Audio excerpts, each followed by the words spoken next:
Sexto domingo do tempo comum, ano C. Primeira leitura, Jeremias 17, 5-8. Salmo 1.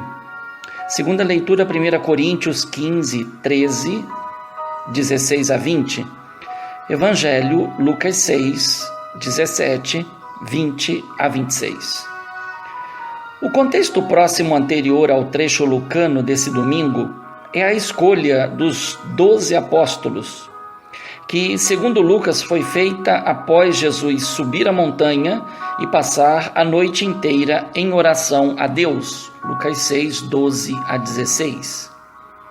Por essa razão, no versículo 17 se diz que desceu da montanha e parou com os discípulos num lugar plano.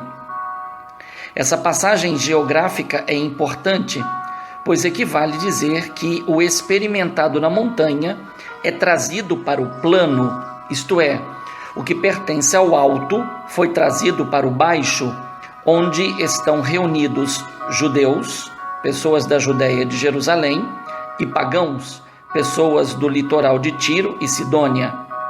Assim, diante de Jesus e dos escolhidos estão todos, e entre eles estão os galileus, representados pelo próprio Jesus e pelos seus apóstolos. Os versículos 18 a 19, que não foram lidos, atestam para o fato que evidencia o poder taumatúrgico de Jesus, pois dele saía uma força que a todos curava. Versículo 19. Segue-se a isso o Sermão das Bem-aventuranças, que, segundo Lucas, ocorre, como disse, na planície, à diferença de Mateus, que o colocou na montanha. Esse particular é significativo, pois para Lucas, as bem-aventuranças foram proclamadas para distintas pessoas, indicadas pelo pronome vós, que não ocorre no relato de Mateus, com exceção da última, no versículo 12, felizes sois vós. Segundo Lucas, Jesus pronunciou 4 bem-aventuranças e 4 ais, não 4 maldições. Na tradição do Antigo Testamento, algo parecido ocorre em Deuteronômio 28, mas no lugar de ais se tem maldito.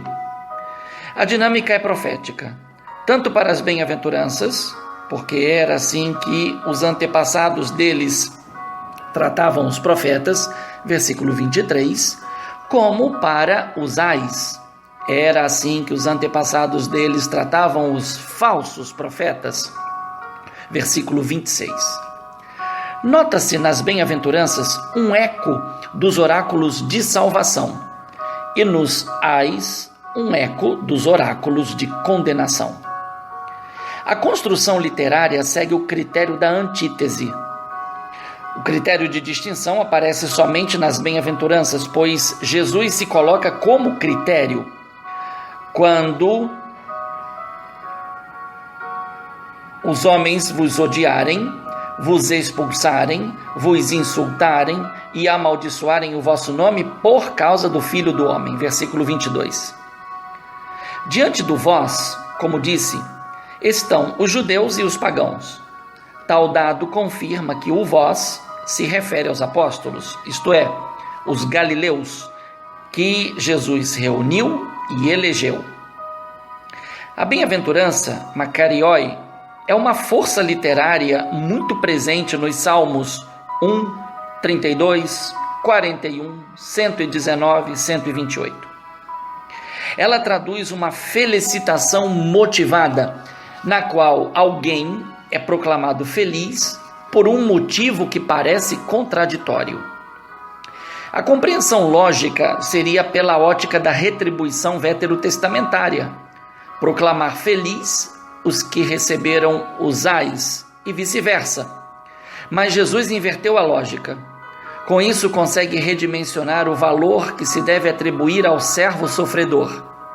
Sobre ele recaem os ais, com valor sacrificial e expiatório, tanto pelos bons e justos, como pelos maus e injustos. Jesus, com o sermão das bem-aventuranças, dá um passo concreto na execução do seu plano estratégico, quando na sinagoga de Nazaré, citando Isaías 61:1, afirmou que a boa nova era anunciada aos pobres. Lucas 4,18. E esta será reafirmada em Lucas 7,22, diante dos enviados de João Batista. Aos pobres é anunciada a boa nova. A lógica de Jesus é uma proclamação às avessas e confirma-se o que Maria proclamou no Magnificat, Lucas 1, 51 a 53. Demonstrou o poder de seu braço, dispersou os orgulhosos, derrubou os poderosos de seus tronos e os humildes exaltou. De bem saciou os famintos e despediu sem nada os ricos. É então um convite à fé depositada não em quem se vangloria de possuir poder, mas em Jesus e na autoridade das suas palavras ratificadas pelos sinais sanadores. Isso resume totalmente a primeira leitura. Quem põe a sua confiança no ser humano experimenta a maldição, mas quem confia no Senhor é bendito. Assim, o verdadeiro profeta não se ausenta da realidade e não a falseia em seu próprio benefício. Por isso, os discípulos de Jesus são perseguidos e executados. A oposição bem-aventurados e ais faz lembrar igualmente a teologia dos dois caminhos, presente em Deuteronômio 30, 15 a 20. Como Moisés, Jesus coloca diante de todos a vida e o bem, a morte e o mal. A escolha é radical para o discípulo, chamado a viver como está no Salmo 1, certo de que Deus vigia o caminho dos eleitos, principalmente diante das perseguições, como aparecem descritas na quarta bem-aventurança.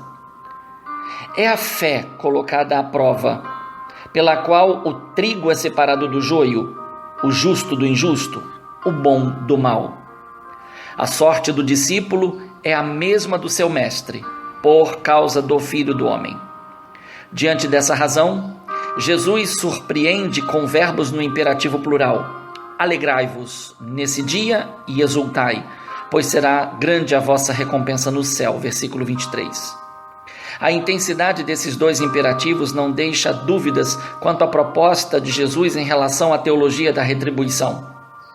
Lucas, no encontro de Maria e Isabel, já deixava entrever a força que reside na presença de Jesus. Com isso fica claro que a fidelidade ao Senhor diante das mais duras e difíceis provações não priva o discípulo da alegria, fruto do Espírito Santo, que nele age fortalecendo e consolando. A proposta revolucionária de Jesus para os seus discípulos, quando se coloca como critério por causa do Filho do Homem, predispõe a viver, já em sua companhia, o mistério da sua paixão, morte e ressurreição. Esse é o núcleo do evangelho pregado e vivido pelos apóstolos e que aparece evidenciado na segunda leitura, na qual Paulo coloca a fé na ressurreição como critério decisivo na vida dos que professam a fé em Jesus Cristo. O maldito pelos homens, que o condenaram a ser bendito nos que a ele aderiram e aprenderam a tudo relativizar por amor ao reino de Deus. Bom domingo no Senhor, fraterno abraço, Padre Leonardo Agostini.